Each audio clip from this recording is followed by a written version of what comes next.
Hello, hello. This is Jamie Engelbert reaching out to you today because I want to talk about something that is so important. So please focus in.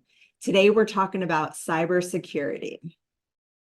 What even is cybersecurity? We hear this word and maybe we don't always know exactly what it means, but essentially it really just means security of computers and data and networks. And why is this so important? Because in this day and age, we're all carrying around a computer in our pocket, right?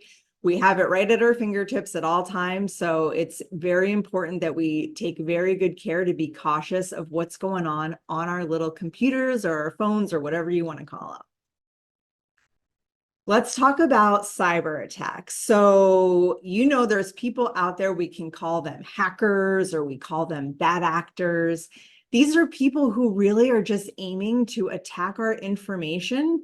Sometimes they're using it to get some sort of financial gain. Sometimes they're just literally using our data to disrupt our lives, which is really unfortunate. But this is the day and age that we're living in. So I want you all to be very aware of things that you can look out for, things that you can do, little things, right? Just to protect yourself. Let's talk about one of these first things here is text messages. And maybe you guys get these just like I do. This text message actually came from my own phone. And I actually get this type of text probably every other week. This one's from the Pennsylvania Turnpike saying that I owe money. I don't owe money for tolls. And I definitely know this because I have Easy Pass. So I don't even think about the fact that this is legitimate in any way. And what I'm definitely not going to do is click on this link that it's asking me to click on. When you see links like this, do not click on them. Another thing that you might see and be on the lookout for are emails that come in. And you see them and you think to yourself, gosh, I don't know, is this legitimate? It looks kind of weird. When you don't know, start looking for red flags. When I look at this particular email, and it appears to be coming from Charles Schwab, but what's odd is there's no Schwab logo. Schwab's a major company. They're never going to send you an email that doesn't have their logo on it. And also what's strange is that if you look here, it's coming from an Outlook email address. Charles Schwab is not sending emails from an Outlook email address. Another red flag that I see is that this says it's coming from somebody named Sean Knight, but if I look down below, in best regards, it's coming from somebody named Jason. This is just strange. The fact that the whole email is just talking about a transaction, it seems vague. They want you to call a phone number. Don't call that phone number because you don't know who you're calling and they're going to start asking questions, personal, like your account number or your social security number. Do not go based off of an email and start calling people or clicking on links. Even down here at the bottom where it says unsubscribe or manage your email preferences, don't click on it. If you have the slightest bit of suspicion, don't click on anything.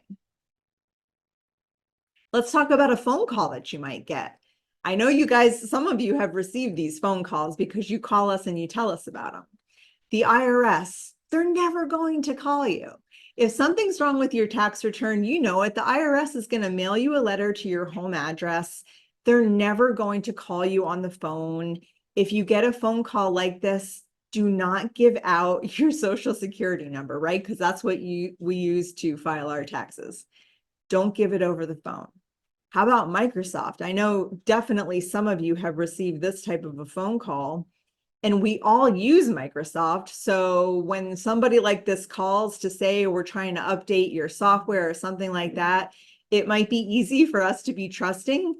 But please, Microsoft is not going to call you. And if you start giving them information or they tell you they're updating your software and then they want to charge you for the service call and they ask for a credit card number, you see how it unfolds.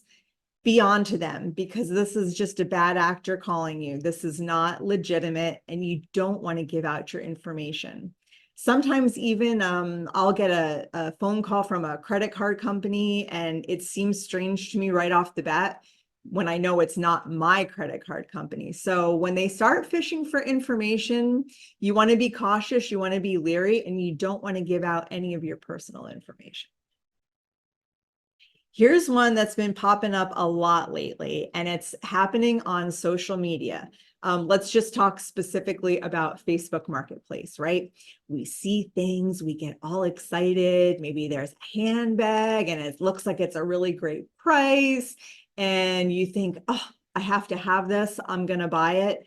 And you send the money. And then guess what happens is you don't ever get the handbag. They don't send it to you. So you start emailing that person or messaging them saying, hey, I sent the money, but I didn't get my bag. And then all of a sudden, you're not getting any response. They've blocked you, they've stolen your money, and you have been scammed. So just be on the alert.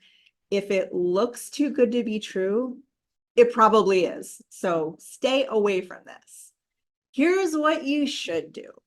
Always be on the lookout. Be cautious. When you get a strange text message from somebody you don't know or an email from somebody you don't know and it just seems fishy, don't pay attention to it. You can delete it if you have an iPhone and it's a text message. You can, swipe to the left. You can delete and report junk. I suggest doing this, and this is what I do with text messages. Emails, the same thing. If it looks suspicious, I block that sender and I also send it to my junk folder. So hopefully I don't get any more from them.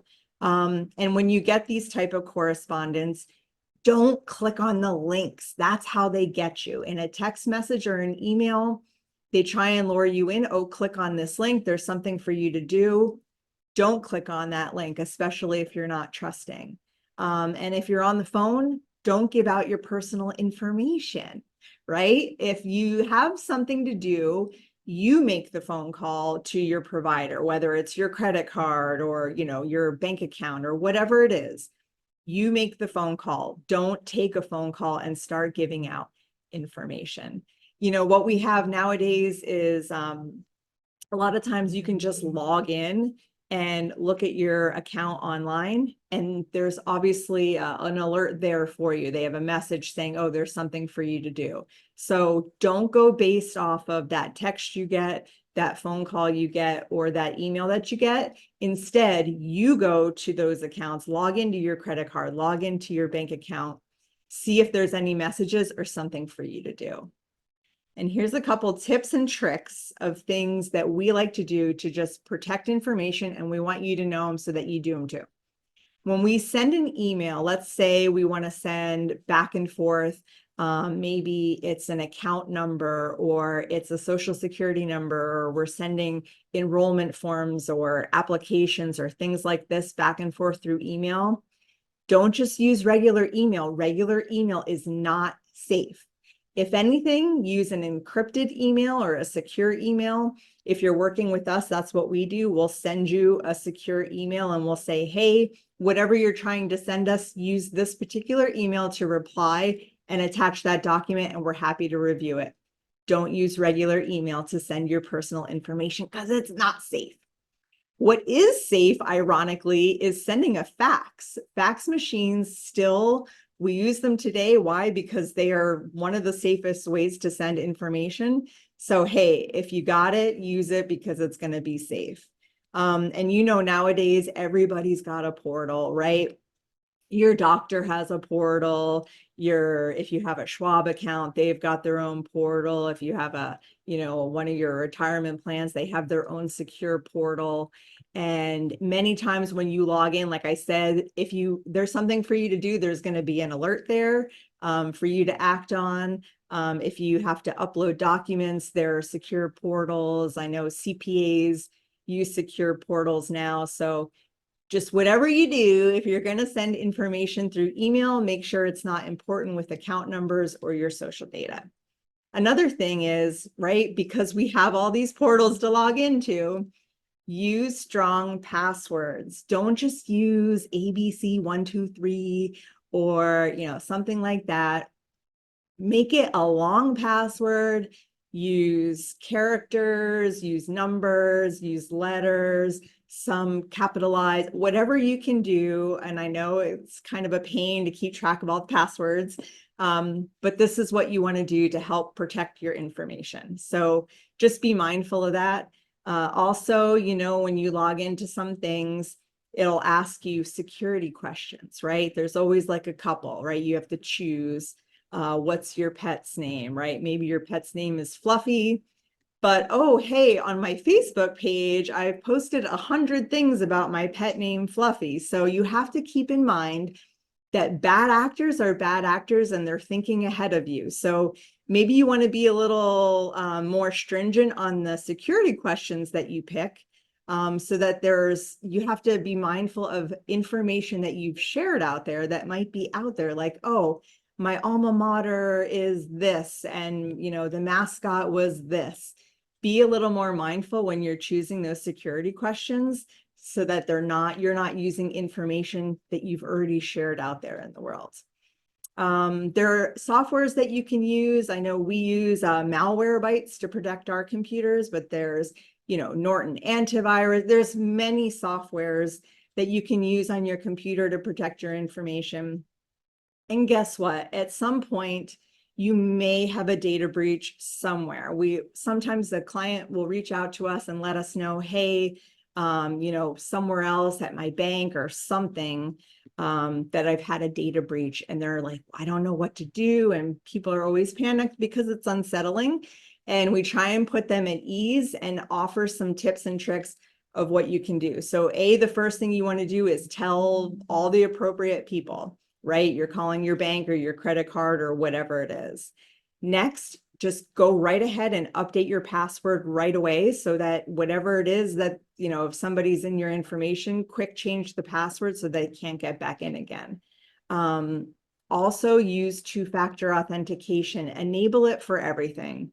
I realize sometimes it's annoying when you're trying to log in and you're like, oh, I have to get the code, and then you get the code and you copy paste it, and it's an extra step that might seem annoying, but it is very effective, right? So use that, enable two-factor authentication. We could always change account numbers if you're fearful you've had a breach somewhere and you want to protect your accounts with us. We can always update account numbers. That's easy and no problem at all. Another thing you can do, take it to the next level, is to put a freeze on your credit. So what you could do is there are 3 credit bureaus: Experian, Equifax, and TransUnion. And sometimes you can log into just one and freeze your credit across all 3. They make it very easy because they know that now in this day and age, this type of thing happens and people are looking to protect their credit, and they want to do it in a very swift fashion. And that's my last point, is act swiftly, right? So if something happens, you feel panicked, but you also do want to move quickly to, change passwords, enable two-factor, just notify people, just get your information secured and taken care of. And just trust in us. We're doing our best here to protect your information, protect your account numbers, your personal information. We carry the cybersecurity insurance just to protect our firm, because we know this is the day and age that we're living in, where these kind of things have the possibility of happening. So we're doing our best to do our part. And you, please be diligent in protecting your information. So thanks so much for listening, and talk to you soon.